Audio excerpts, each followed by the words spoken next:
Pesona Indonesia.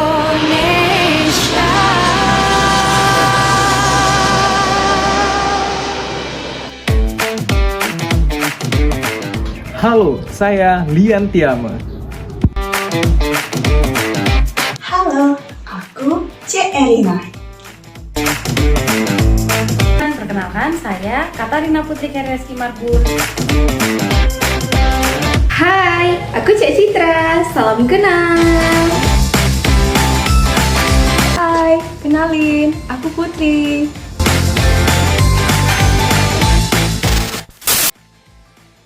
Halo, selamat pagi Sobat Ombak. Ketemu lagi nih dengan Mang Cek Lian dalam channel podcast kesayangan kita, yaitu Cek Ombak. Cerita dan kelakar, ngobrolin muara enim dan seputar kebangsaan. Hari ini Mang Cek Lian tidak dewean. Mang Cek Lian tidak sendirian, tapi hari ini Mang Cek sudah bareng 4 orang narasumber yang sangat inspiratif. Nah, kita kenalan dulu. Yang pertama, Bice Erin. Halo Bice. Halo. Oke, sehat ya? Alhamdulillah sehat. Sehat. Yang kedua ini ada Bice Citra. Halo Bi. Halo Celian. Oke, semangat ya masih. Lalu ini ada narasumber yang ketiga, ada Bice Putri. Halo Bi. Halo, Bice. Oh, Mang Cek ini nih Mang Cek. Mang Cek, bukan Putri. Mang Cek. Iya. Oke, enggak apa-apa. Terus yang terakhir ada Bice Katrina. Halo Bi. Halo Cek Amba. Nah, Cek Ombak. Oke, ini sudah sangat bersemangat ya. 4 orang narasumber kita hari ini. Nah, sebelumnya kami merupakan calon pegawai negeri sipil dari pemerintah Kabupaten Muara Enim angkatan 27 kelompok 2. Kali ini kami akan membawakan sebuah podcast yang membahas tentang keanekaragaman bangsa Indonesia. Nah, jadi meskipun ini sebuah tugas, tapi ada suatu nilai yang ingin kami angkat, yaitu terkait nasionalisme dan tentunya tentang Kabupaten Muara Enim di mana tempat kami bertugas saat ini. Oke. Nah, kalau kita ngomongin tentang negara, bangsa Indonesia, Mang Cek pengen nanya nih ke narasumber kita. Kenapa sih bangga dengan Indonesia? Yang pertama ke Bice Erin dulu. Kenapa Bice Erin bangga dengan Indonesia? Kenapa harus bangga kepada Indonesia? Karena yang pertama tentunya kita sudah tahu Indonesia itu kaya akan aneka ragam. Mulai dari suku, budaya, bahasa, itu semua banyak sekali. Jadi tidak ada kata lain atau tidak ada alasan lain untuk kita tidak bangga terhadap Indonesia. Gitu. Oke, bener banget tuh, bener nian kalau bahasa Palembang tuh ya. Jadi Indonesia itu beragam suku dan budaya. Satu wilayah dengan wilayah yang lain tuh mungkin berbeda bahasanya. Beda juga tentang kebudayaannya. Nah, kalau menurut Cek Citra, nih, kenapa sih kita tuh harus bangga dengan Indonesia? Oh iya, jelas bangga dong. Kalau Indonesia itu kaya akan budaya yang tercermin dari seninya. Nah, Indonesia itu punya tari tradisional, punya musik tradisional seperti angklung, gamelan, terus punya seni rupa seperti batik, dan pertunjukan kayak wayang. Jadi, seni ini tidak ada di negara lain. Jadi, oleh karena itu, aku pasti senang, aku pasti bangga dengan Indonesia. Setuju. Kita tuh beragam sekali alat-alat musik, budaya, tarian, ada angklung. Kalau kita ke daerah Papua ada musik-musik tari-tarian tradisional dari mereka, termasuk juga di daerah Sumatera Utara, ya. Ada juga tari-tari tortor. Nah, sekarang mau tanya dulu ke Bice Catherine nih, bener nggak sih? Ada di mana satu wilayah itu punya budaya masing-masing. Kenapa sih harus bangga dengan hal itu? Ya, betul sekali Cek Lian dan bicek-bicek lainnya ya. Saya sangat setuju nih dengan keberagaman budaya dan agama maupun banyaknya pulau-pulau di Indonesia itu merupakan suatu pembeda. Tapi walaupun kita berbeda nih ya teman-teman, kita itu masih punya yang namanya Bhinneka Tunggal Ika, semboyan yang dari nenek moyang kita dulu itu udah ditekankan bahwa meskipun berbeda-beda, kita tetap satu jua. Jadi, saya sangat bangga dengan itu karena walaupun saya non-muslim dan teman-teman muslim, kita sama-sama punya yang namanya toleransi. Jadi, kita itu sangat bangga, tidak seperti budaya lain, dia hanya homogen, sedangkan kita heterogen, tapi kita tetap berdamai dan punya yang namanya nilai toleransi. Itu, Cek. Nah, Mang Cek setuju dengan dua hal nih, dua kata yang disebutin oleh Bice Katrina. Yang pertama, toleransi. Ya, kita mungkin berbeda secara suku, budaya, agama. Kita punya 5 agama di Indonesia. Nah, kita sama-sama saling bertoleransi. Ketika ada yang mau ibadah, kita memberikan kesempatan sesuai dengan nilai Pancasila yang pertama. Terus kata yang kedua yang menurut Mang Cek Lian itu sangat sangat berkesan, yaitu dengan adanya kita masyarakat Indonesia itu berbineka. Nah, bineka. Kalau negara lain seperti Malaysia punya bersekutu tambah mutu situs semboyan mereka. Kalau Afrika Selatan ex-Unity First, tapi kalau Indonesia Bhinneka Tunggal Ika yang artinya berbeda-beda tetapi tetap satu. Maupun mau kita kulitnya berbeda tapi kita satu buat Indonesia. Nah, kalau menurut Cek Putri, bener nggak sih kita tuh harus bangga dengan Indonesia? Kenapa? Tentunya bangga karena dengan alam Indonesia yang indah, dari alam itu kita bisa jalan-jalan terus makan makanan Indonesia yang sangat beragam, yang sangat mantep pokoknya.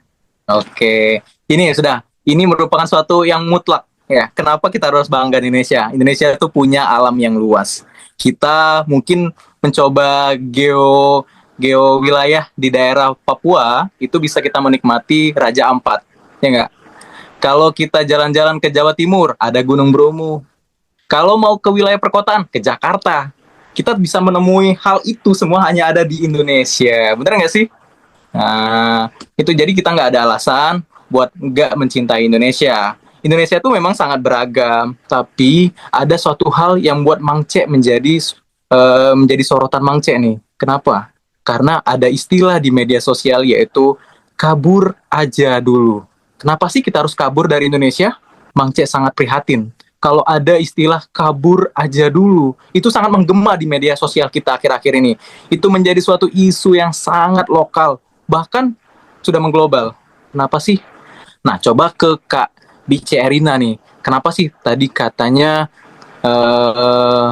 nggak setuju ya dengan kabur aja dulu? Kenapa sih?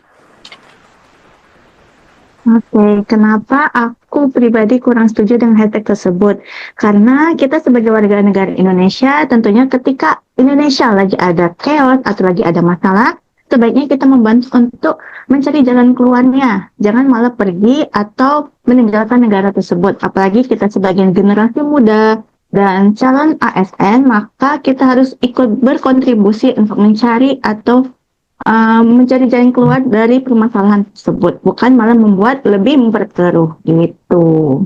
Bener banget nih kata BCRI ini.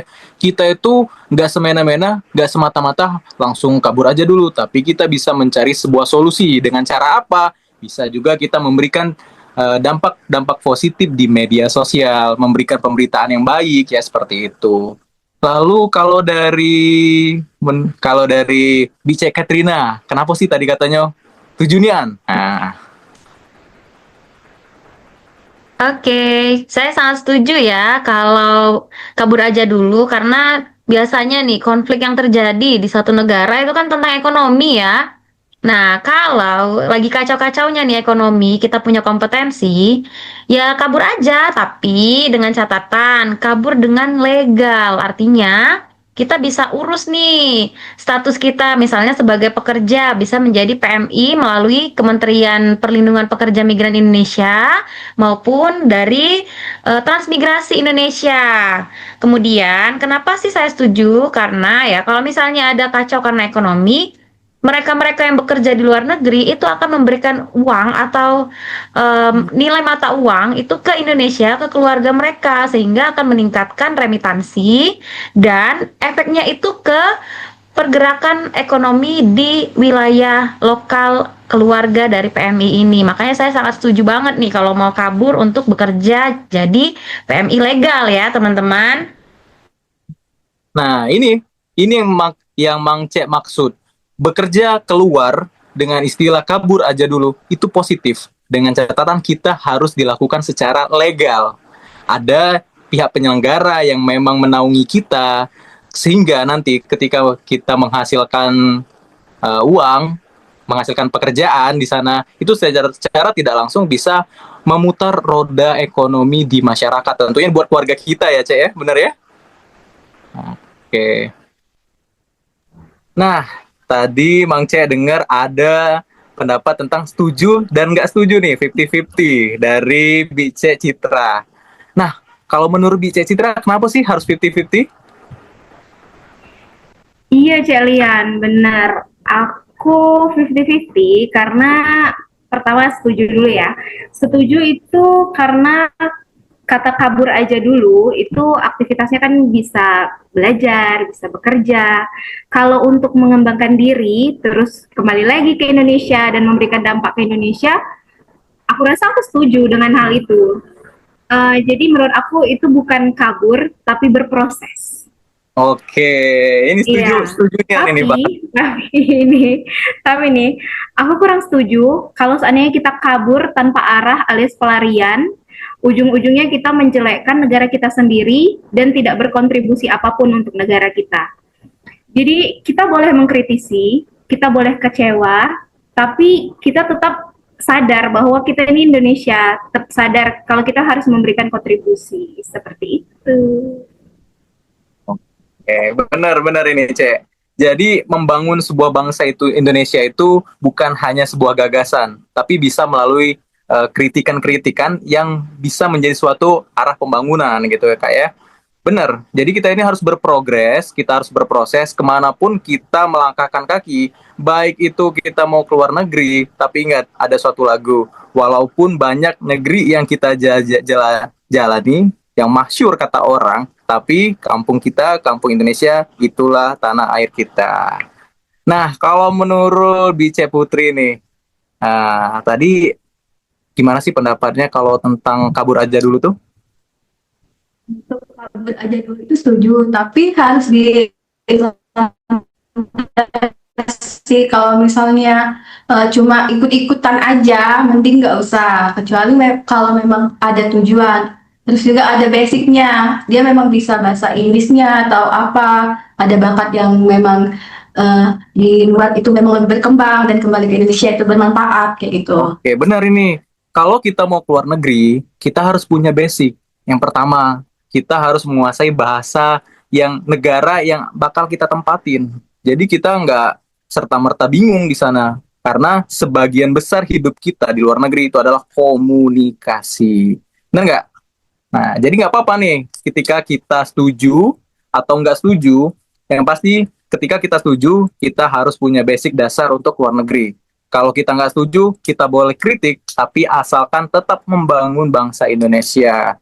Nah, pada bulan lalu nih guys, terkait ada suatu program di Kabupaten Muara Enim, yaitu Muara Enim IMJ. Kita mengirim tenaga-tenaga muda yang dilatih untuk menjadi suatu tenaga kerja profesional di negara Jepang. Nah, itu dilakuin oleh Kabupaten Muara Enim. Emang tahu nggak sih di mana orang-orang tuh Kabupaten Muara Enim? Kali ini Muara Enim juga nggak pernah ketinggalan soal produk dan wilayah. Wilayahnya luas, punya 12 tetangga di sekitar kabupaten lainnya. Lalu banyak juga produk-produknya. Nah, kali ini Mang Celian bakal nanya dengan narasumber kita juga tentang tentang Kabupaten Muara Enim. Nah, pertama ke Bice Citra dulu nih. Halo Bi. Oke, masih semangat ya? Kali ini kita bakal cerita tentang Kabupaten Muara Enim, guys. Nah, kali ini Mang Cek nak nanya dulu dengan Cek Citra. Kalau menurut Cek Citra, kenapa sih Muara Enim harus kita banggakan? Iya, kita harus bangga dong dengan Kabupaten Muara Enim. Aku lihat dari sumber daya manusianya ya. Kalau seandainya dilihat dari sumber daya manusia, itu pasti kita lihatnya dari Indeks Pembangunan Manusia. Nah, di Muara Enim sendiri di tahun 2025 itu indeks pembangunan manusianya masuk ke kategori tinggi. Artinya kualitas sumber daya manusianya yang ada di Muara Enim ini punya pendidikan, kesehatan maupun standar hidup layak itu cukup tinggi dan cukup kuat. Namun, kalaupun cukup tinggi, kita tetap harus berbenah alias tetap harus meningkatkan kualitasnya. Kalau nanti kita hanya punya fasilitas yang baik, tapi tidak didukung dengan SDM, bagaimana bisa menjalankan roda pemerintahan di dalamnya? Nah, sekali lagi nih, soal fasilitas. Kalau menurut BC Catherine, gimana sih fasilitas, khususnya kesehatan deh, kalau di Kabupaten Muara Enim? Oke, baik, terima kasih. Jadi kalau kesehatan di Muara Enim itu sudah sangat baik ya. Jadi kita punya rumah sakit umum daerah, ada rumah sakit umum daerah Lubai Ulu, rumah sakit umum daerah Gelombang tempat saya bekerja, rumah sakit umum daerah Semende, dan rumah sakit Rabain di Kota Muara Enim. Nah, yang paling lengkap itu adalah rumah sakit Rabain, di mana salah satunya dia punya hemodialisa, cuci darah. Jadi dia punya center hemodialisa. Itu pasien-pasien dari Kabupaten Lahat itu kembalinya ke Muara Enim untuk hemodialisa ya. Selain itu dari Pagaralap juga beberapa ke Muara Enim. Jadi walaupun Muara Enim ini kita bilang ya sangat kaya, juga sangat bermanfaat nih buat kabupaten-kabupaten tetangga.